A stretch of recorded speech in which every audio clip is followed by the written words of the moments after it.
Te invito, amigo, a que esta mañana conmigo hagamos el ejercicio de mirar. Y digo mirar, no ver. Ver es abrir los ojos, nada más. Y mirar requiere una intención. Me gustaría reflexionar y hacer una crítica comparada. En este caso, estas dos reproducciones que he hecho. Vamos a hacer una crítica comparada de estas dos pinturas, de estos dos cuadros, de estos dos pintores. Como veis, aquí tengo debajo al cuadro titulado El mar del Estaque. Es una obra de Paul Cézanne, pintor francés, y en la parte superior tengo una obra que se titula La fábrica de Horta, de Pablo Picasso. Tanto el cuadro de Cézanne como el cuadro de Picasso, el tema principal es, en este caso, un pueblecito donde hay una fábrica, y el de Pablo Picasso pues se centra solamente en la fábrica. La fábrica es un tema recurrente a principios del siglo XX y finales del XIX, pues era un símbolo casi de modernidad, porque, como sabes, pues bueno, la revolución industrial hizo que se llenara, digamos, el mundo de fábricas, ¿no? y de eso, pues de lo que fue realmente el crecimiento económico de la sociedad. Después de la Primera Guerra, pues más todavía, y después de la Segunda, pues seguía, ¿no? Entonces los artistas cogieron este tema, o les cogieron como un signo de moderno, ¿no? De hacer algo que no estaba antes, aparece en el paisaje en ese momento, en el panorama en ese momento, y lo escogen. Antes que Cézanne lo habían hecho otros. Pero Cézanne, en este caso, de una manera muy especial, escoge este tema de la fábrica, del mar de Estaque, un pueblecito, pinta esto al natural, porque Cézanne era un pintor en un principio tradicional y con un concepto de naturalismo, es decir, él cogía sus bártulos y se ponía ante el natural y pintaba. Y les he puesto juntos porque tienen una gran relación uno con otro, no solamente en débitos pictóricos, como vamos a ver ahora, sino que la conexión principal, y por eso os lo he querido poner junto, es que este cuadro le adquirió Picasso. Se le compró a su marchante, a Ambrosio Vollard, que curiosamente fue también marchante del propio Cézanne. Cézanne y Picasso nunca se conocieron. Había una diferencia de edad bastante grande, aunque sí que coincidieron en vida, es decir, Picasso era muy joven y Cézanne estaba vivo. Picasso admiró siempre, desde el principio que conoció a la obra de este autor, le admiró mucho, pero nunca llegó a conocerle. Era un poco huraño. Cézanne se fue a un pueblecito a las afueras de París solamente a pintar. Quiso dedicarse solamente a esta pasión que él tenía y a desarrollar esta gran obra que hizo.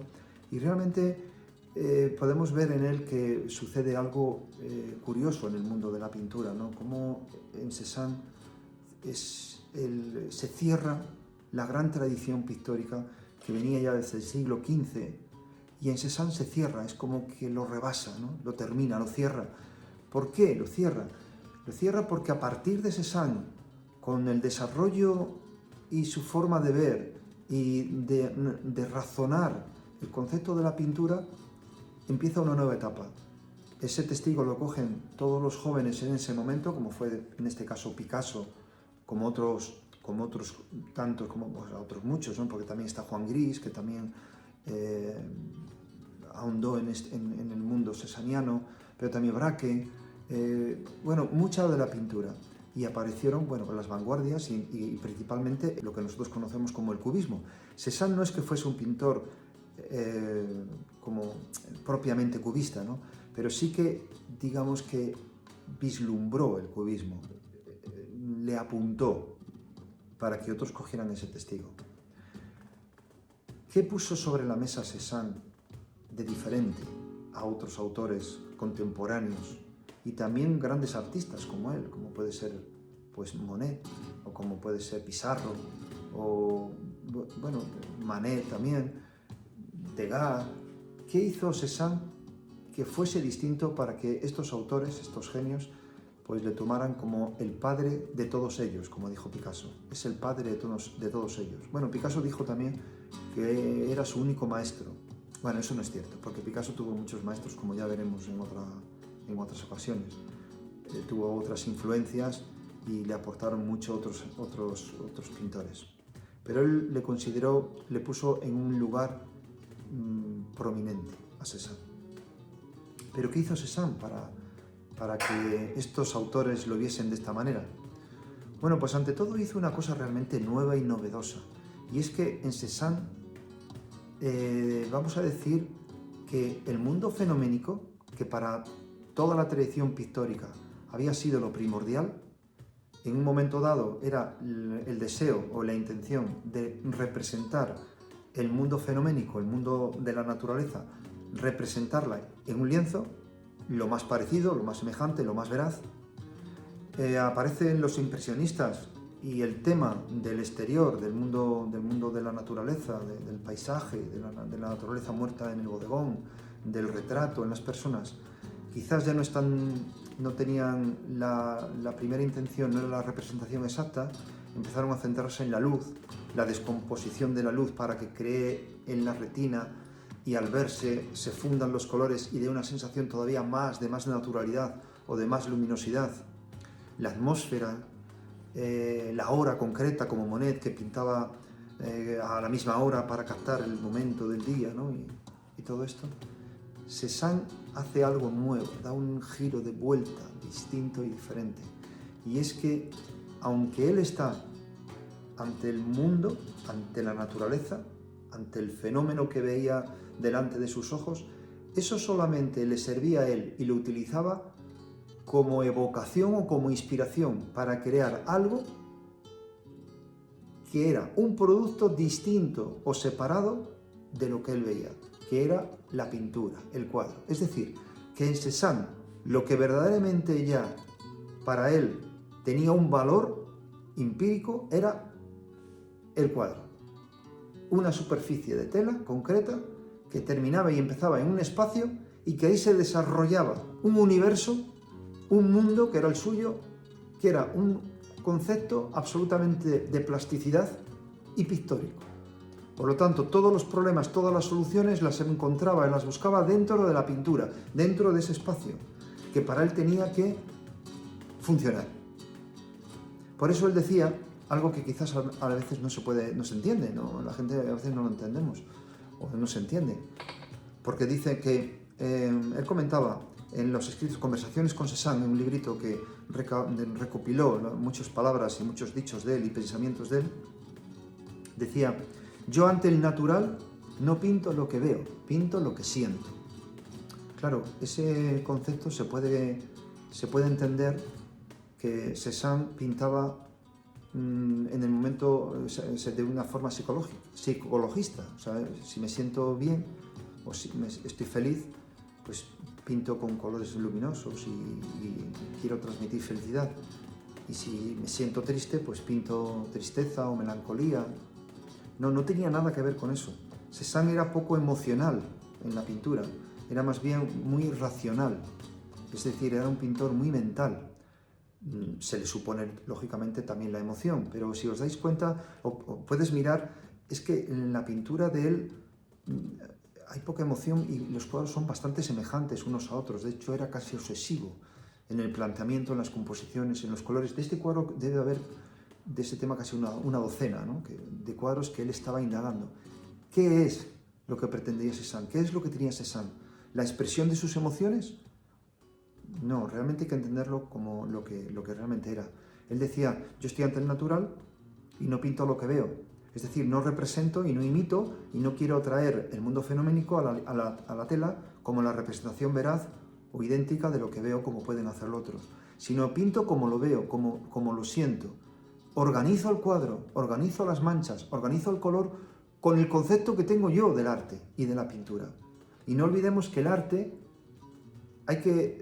yo creo que la definición más exacta que es, o que debe ser, el arte es un producto humano para humanos. Entonces, es un producto del hombre, hecho por el hombre, o de la mujer, entenderme, del hombre para otros hombres. Es decir, que la naturaleza puede evocar, puede inspirar, pero es una emoción absolutamente distinta. El hombre ante la naturaleza, ante el mar, ante un paisaje, ante un amanecer, experimenta unos sentimientos y unas emociones que no tienen nada que ver con lo que experimenta un hombre ante una obra de arte. Un hombre o una mujer, si me entendéis, un ser humano, ante una obra de arte experimenta un sentimiento y una emoción primero en comunión con el hombre, porque en el momento que alguien ve o nosotros vemos cualquier obra de arte, en ese mismo instante sabemos que está hecho por otro ser humano como nosotros. Y ese conocimiento inconsciente o consciente de que un ser humano ha sido capaz de hacer algo que nosotros no podemos hacer y nos produce una emoción, nos produce un sentimiento, nos conmueve, una palabra, a eso le llamamos arte. El arte no tiene nada que ver con ver un árbol bonito, o la emoción que podemos sentir ante un mar en calma. Cézanne intuyó eso, vio eso. Entonces deja de hacer un arte mimético, un arte de imitación, un arte de copia, para hacer y empezar a producir un arte sacado de la inteligencia del hombre. Es decir, la definición para Cézanne, o el concepto que Cézanne tenía del arte, es que, aparte de ser algo, un producto humano para otro humano, es un reto a la inteligencia del ser humano. Es una invitación a pensar, una invitación a escudriñar la inteligencia del ser humano. Esto lo captaron estos pintores vanguardistas como Picasso y sus compañeros, como pues, Braque, o Juan Gris, o Derain, o bueno, tantos que vivieron en ese París, digamos, que estaba en la revolución de lo que eran las vanguardias. Ellos captaron en la pintura esta gran lección de Cézanne, y entonces empezó a surgir otra manera de razonar, una inteligencia y una manera de ver el mundo y de concebir las cosas, el arte y la vida bajo otro prisma. Aparece el cubismo. Empiezan a ver en Cézanne que las líneas son robustas, su ojo no se para en los detalles, se para en los volúmenes. Hay una sobriedad en el color, hay una rotundidad en las formas, una geometría, una arquitectura metida en la pintura. De ahí nace el cubismo, como estamos viendo arriba. Y claramente es un gran débito de Picasso a esta obra. Si nos centramos, luego nos vamos a acercar en este detalle, aquí está comprendido y nace ese concepto absolutamente nuevo de comprender y de eso, de razonar, ¿no? De decir, esto es otra cosa, esto no es la copia del natural. Pinta la fábrica de Horta y empieza a geometrizar todas las formas, se separa y pone colores donde no tiene que haberlos porque es ajeno a lo que es el natural, y bueno, pues empieza a surgir un nuevo arte. Os voy a acercar la cámara para que podáis verlo más concretamente y podáis apreciar esto que os estoy diciendo. Lo vamos a ver, os voy a acercar la cámara, a ver si lo vemos bien. Fijaos, en el cuadro este de Cézanne, cómo Cézanne ha organizado primero en la composición el cuadro. Si os fijáis, a ver aquí, sí, si os fijáis, la composición no es una composición, vamos a decir, clásica, en el término de la palabra clásico, como nosotros lo podemos entender, es decir, con un tema principal en el sitio más visible, en este caso, pues la gran chimenea o el pueblecito, no la ha centrado. Normalmente cualquier pintor, pues lo hubiésemos puesto aquí, si hubiésemos querido dar la sensación o el interés a la chimenea o al pueblecito. No, él la ha dejado un poquito caído, como bajo, y la chimenea, la gran chimenea, la ha desplazado a la parte izquierda. Todo esto lo ha equilibrado con este movimiento de los árboles, de los pinares en primer plano, que hace como una enmarcación a lo que es el pueblecito y la chimenea. Mientras que aquí, Cézanne, las pinceladas son más o menos homogéneas o verticales, con una dirección prácticamente en rítmica. Y de la misma manera, como veis aquí, en el pueblo son pinceladas más robustas, más sencillas. En el mar son más azarosas. ¿Os dais cuenta? Son pinceladas nerviosas, azarosas, donde su intención no está en dar la sensación de lejanía ni de atmósfera. De hecho, fijaos que recorta la chimenea casi con negro, la inclina ligeramente a la izquierda para que cree o dé la sensación al verlo de inquietud. Si vemos esta paralela con esta, no coincide, está ligeramente inclinada. Eso no lo hace Cézanne así al azar, ¿eh? Eso está pensado. Pues para crear o llevarnos con la mirada hacia este lugar, con estas pinceladas azarosas, con esa pequeña inclinación. Geometriza absolutamente todo, radicalmente, con una línea negra, ¿veis ahí? Una línea oscura, cubica en volúmenes todo. La parte alta de los pinos vuelve a repetir la pincelada en sentido, ¿veis? Vertical, inclinada hacia la derecha. Deja una línea oscura en el mar para que quede prácticamente pegada a los árboles. Es decir, él no tiene un interés de que aquello esté muy lejos y que dé la sensación de profundidad. Está sujeto todavía con unos ligeros hilos al natural, porque siguen siendo tonos de la naturaleza. Azules en el mar, tonos suaves y limpios en el cielo, pero fijaros que ya aparecen colores donde no deben de haber estado, como verdes en el mar, como violetas, colores muy oscuros, cómo se funden los colores del árbol, pues se mezclan con los colores del cielo, deja esta línea oscura de la línea, digamos, dura, ¿no? Que es la misma dureza que tiene aquí. Bueno, vemos que el concepto que él tenía ya ahí no es naturalista, ¿verdad? Por lo tanto, Picasso se da cuenta de esto y hace esta obra. Aquí vemos que utiliza el mismo recurso, dando mucho movimiento a lo que es el cielo, recorta de una manera también rotunda la chimenea de la fábrica, deshumaniza también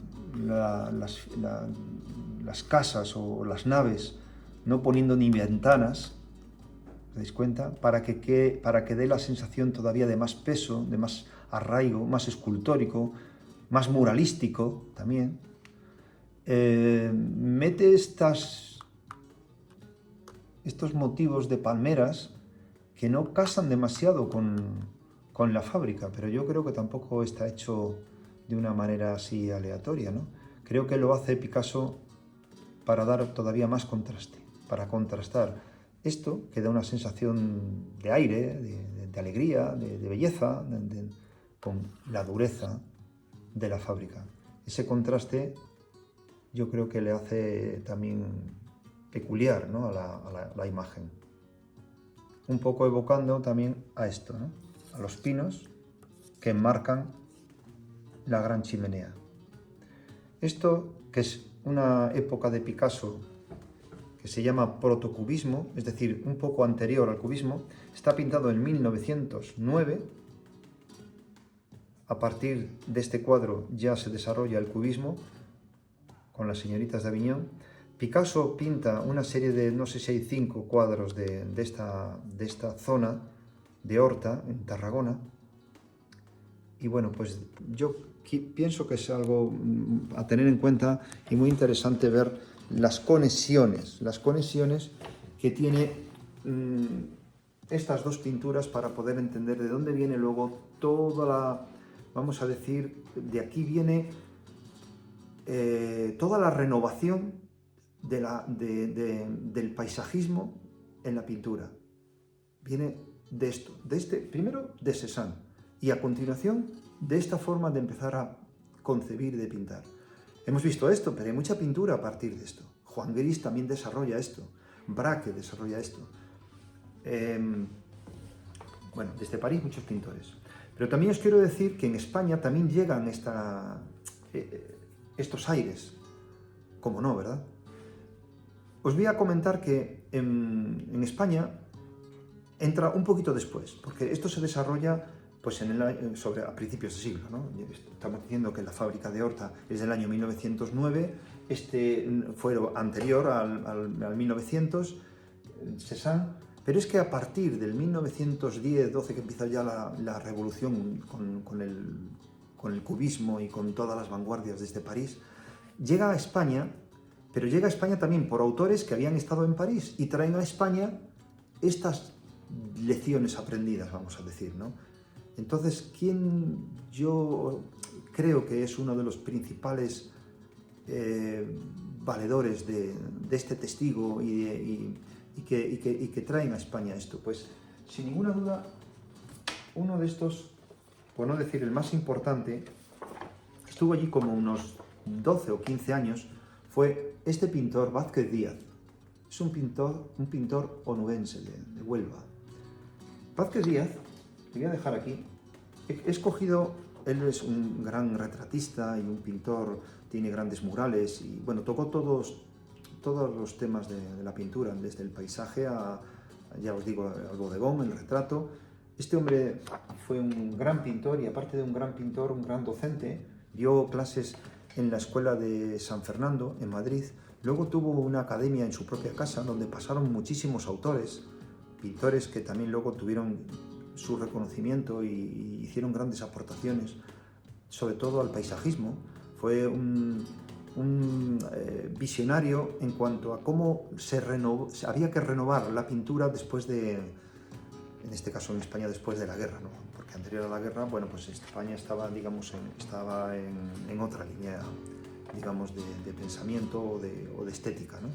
Pero a partir de la guerra, de nuestra guerra, pues empiezan a surgir una serie de artistas que, gracias a los viajes que hacen a París, las conexiones con Picasso y otros españoles que estaban trabajando allí, y desde Madrid con el maestro Vázquez Díaz, empiezan a concebir una forma de mirar y una forma de racionalizar la visión del paisaje muy nueva y muy renovadora en España. Uno de los discípulos de Vázquez Díaz, un hombre que tuvo conexión también con él, y muy especial, y que un día tendremos que hacer un programa, también un vídeo de él, es este. Es mi paisano Juan Manuel Díaz Caneja. También con otro tema, con la fábrica. También vamos a hablar de él dentro de un ratito. Pero quería hablaros primero de Vázquez Díaz. Vázquez Díaz pinta este cuadro en 1918. Se llama Fábrica bajo la niebla. Este cuadro, que está actualmente en el Reina Sofía, de 145 por 145 por 114. Fijaos qué medida, un gran cuadro. Pero también me gustará enseñaros, vamos a acercarle para verle, porque ya tiene aprendido todos los códigos y todo lo que hemos estado hablando de lo que fue Cézanne, con lo volumétrico, con lo geométrico, Picasso con el cubismo. Él no hace una pintura puramente cubista, más bien se le llama una pintura cúbica, es decir, lo lleva todo, mientras que el cubismo es la descomposición de la línea del cubo y lo lleva en planos para mostrar una imagen desde distintos puntos de vista, es decir, que el desarrollo del cubismo es la representación de algo concreto, en este caso vamos a decir una mesa, y la puede pintar con la visión desde arriba, desde abajo, desde el lado, o si es una cara, pues puede hacer una descomposición de la cara poniendo parte de perfil, un ojo de frente, una boca de lado, la parte de atrás de la cabeza. Hace ese juego, digamos, de distintas lados desde las visiones que tiene cualquier objeto representados en un mismo plano. Bueno, pues el arte, digamos, de este maestro, de Vázquez Díaz, no llegó a eso, pero se le llama, el nombre es cúbico, es decir, es hacer de todo lo que pinta o del mundo que observa, que ve, hacerlo geométrico. Es decir, si algo es redondo, pues es súper redondo, si algo es cuadrado, pues lo pone mucho más cuadrado, o sea, lo cubica, es lo cúbico, ¿no? Y quita detalles y hace una pintura mucho más sobria, más esencial. Lo reduce, digamos, a geometría. Vamos a acercarnos para que lo veáis en este caso concreto. La fábrica bajo la niebla. ¿Veis? En la fábrica bajo la niebla, las naves industriales se convierten en cajas, asentadas perfectamente en tierra. Aquí vemos de nuevo la fábrica, como está en el centro. Está como metida dentro, encajada. No sabemos si está más lejos, aparece más lejos la fábrica que las montañas o el cielo, porque da todo un aspecto como detallado. No digo detallado, como de talla, como de escultórico. Aquí en la parte de abajo vemos estas sierras radicales también con estos movimientos de geometría que emulan en el cielo lo mismo, hacen lo mismo aquí en el cielo. Este movimiento de los volúmenes unas veces a la derecha, otras veces a la izquierda, que como compensa el movimiento. El color es súper poético, es una maravilla. El colorido es un color entre violáceo, grises, azules. Esto también viene de París. Nos puede recordar a la época azul de Picasso, nos puede recordar a Juan Gris, esta paleta agrisada, ¿no? y muy poética, y con el tema La Chimenea. Bueno, pues el maestro Vázquez Díaz pinta esto y otros muchos cuadros que os invito a que podáis buscar en la red y buscar su obra y mirarla. Veis que de ahí salió también muchos grandes muralistas. Él hizo algún gran mural también. En La Rábida tiene un mural bellísimo, en Huelva. Pero, bueno, la estela, digamos, de Vázquez Díaz pasó, de hecho, llegó a América, pasó el charco, con otros autores, cogieron también muchas cosas de él, muchos secretos y conceptos pictóricos y dibujísticos. Era un gran dibujante. Aquí en Palencia, aparte de Juan Manuel Díaz Caneja, que fue alumno de Vázquez Díaz, pues tuvo muchos alumnos, pero también hubo un alumno aquí destacado en Palencia, un gran muralista, que hizo pues murales en la escalera del ayuntamiento. En la escalera principal tenemos un mural, y también en distintas entidades financieras, en este caso en Caja Duero hay un mural, y bueno, también en el cementerio de Palencia, en la capilla del cementerio, también está. Pues Germán Calvo fue un alumno de Vázquez Díaz y le tomó también aparte de esta forma de entender la geometría y simplificación en las formas y llevar todo esto al lenguaje de lo cúbico, ¿no? de la geometría, sobre todo el color, ¿no? Un color muy poético que tenía Vázquez Díaz, le tomó Germán Calvo, y también vemos en él estos tonos violáceos, grises, sutiles, que bajo esa pintura aparentemente ruda o eso, ¿no? escultórica, era muy poética, ¿no? Y Germán Calvo es un exponente también de este concepto de poesía en el color. Bueno, pues quería hablaros de otro gran autor y otro gran artista palentino, pero yo creo que ya con carácter internacional bueno, nacional o internacional, que es el maestro Juan Manuel Díaz Caneja. Y también con un exponente de un tema igual que el que hemos traído anteriormente a colación, ¿no? A Picasso y Vázquez Díaz y Cézanne, que es una fábrica. En este caso es una fábrica de harinas. Luego nos vamos a acercar a ella para verle. La fábrica de harina es muy común aquí en Palencia, hay muchas. Se les ponía un número, yo no sé si en otros lugares también, pero esta zona, que es una zona de grano, ¿no? de trigo, pues había muchas fábricas de harina, sobre todo después de la guerra, tenía un número, concretamente cerca, conozco a la 30, ¿no? En Villamuriel no sé si es la 31, bueno, tenían esos nombres. Y esta fábrica de harina guarda mucha relación también con lo que hemos visto, con los anteriores autores. Aquí Díaz Caneja claramente ya está enfocado en esta concepción del arte, de la pintura, ya se ha desarrollado toda la pintura como la conocemos, y él incorpora algo diferente a los demás? Haría una pregunta. Pues yo diría que sí. Yo creo que él aporta algo distinto, diferente a todos estos. Aporta una concepción del paisaje concretamente. Mientras que estos otros autores ahondaron en muchos temas con relación a otros muchas formas y conceptos, Caneja ahonda en el paisaje, hace un retrato del paisaje ya renovado, ya separado de la visión clásica o romántica del paisaje. Vamos a decir el paisaje como lo podemos entender, el paisaje bonito, ¿no? Que tiene que ser el típico paisaje que dé gusto mirarle, que nos evoque un paraíso, un día de campo, tal, no. Caneja no. Caneja hace un paisaje, vamos a decir de una manera, para que suene poético y literaria, un paisaje del alma, ¿no? En el sentido literario de la palabra. Es un paisaje pensado, un paisaje añorado. Es el paisaje concebido desde el recuerdo, desde la nostalgia. Tiene conexiones con el natural, conforme va desarrollando su obra cada vez menos. No llega a la abstracción pura exactamente, pero va descomponiéndole el paisaje, le va desnudando. En Caneja el paisaje se despoja de todo detalle, de toda descripción, y prácticamente se queda esencialmente en una zona concreta, ¿no?, de la tierra, que es Castilla.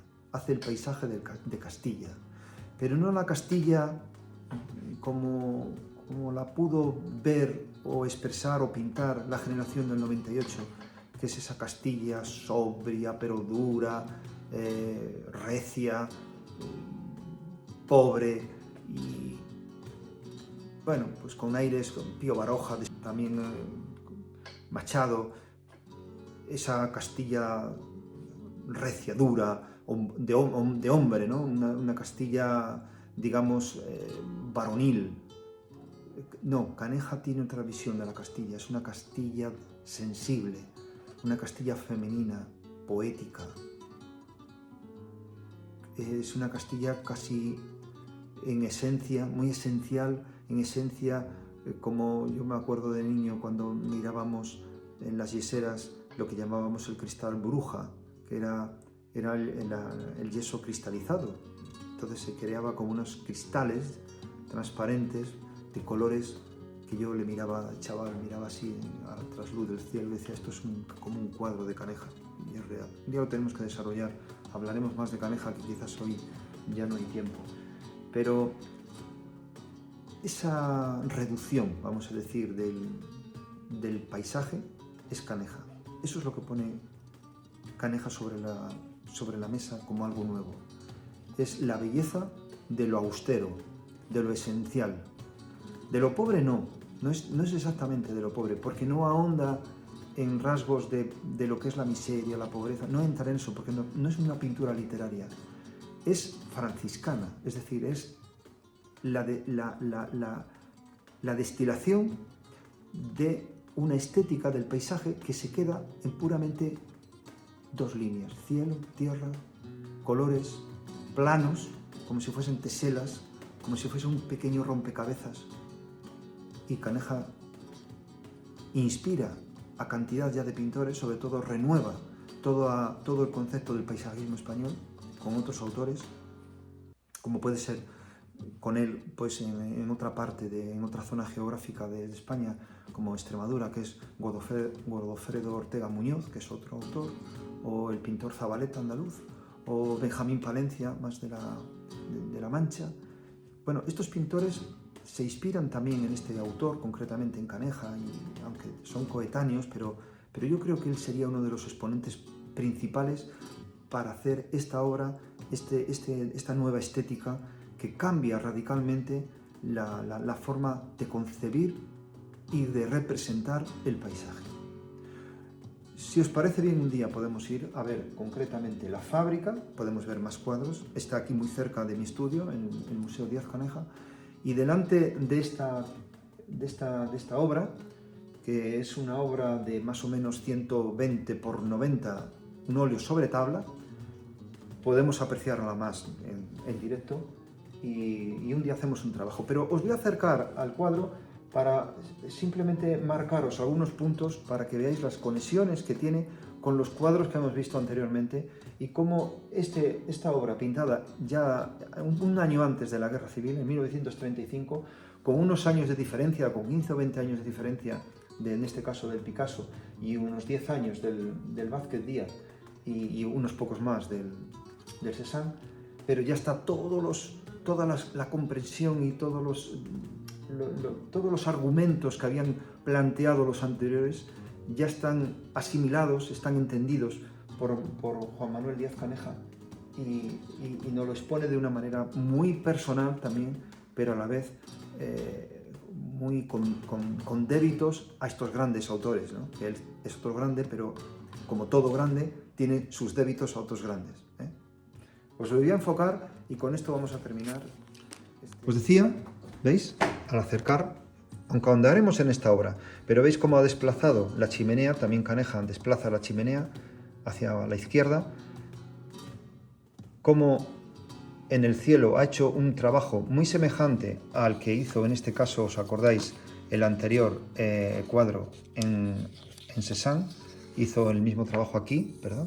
Cómo recorta la chimenea con el mar de fondo, aquí sería, en este caso, el cielo, cómo reduce todo nada más que a planos ya, todas las tierras, con esos cambios de colores tan característicos en Caneja, que son sus ocres y sus violáceos y grises, que estos realmente no se pueden comprar en una tienda de pinturas, sino hay que elaborarlos y hacerlos, realmente muy complicados, cómo separa claramente los colores unos de otros, con esa línea blanca, veis aquí, que deja entre un color y otro, cómo todo lo lleva a líneas, ya prácticamente cúbico todo, como Vázquez Díaz, no ha llegado todavía al cubismo, pero ya se le nota, ¿no?, que está aquí. El sol le pone a un lado para potenciar este desequilibrio, digamos, en la composición. Y bueno, pues claramente sí que podemos ver las conexiones y las influencias tanto de este como de estos anteriores, ¿verdad? Sin más, lo dicho, nos despedimos desde mi taller y nos vemos otro día. Adiós.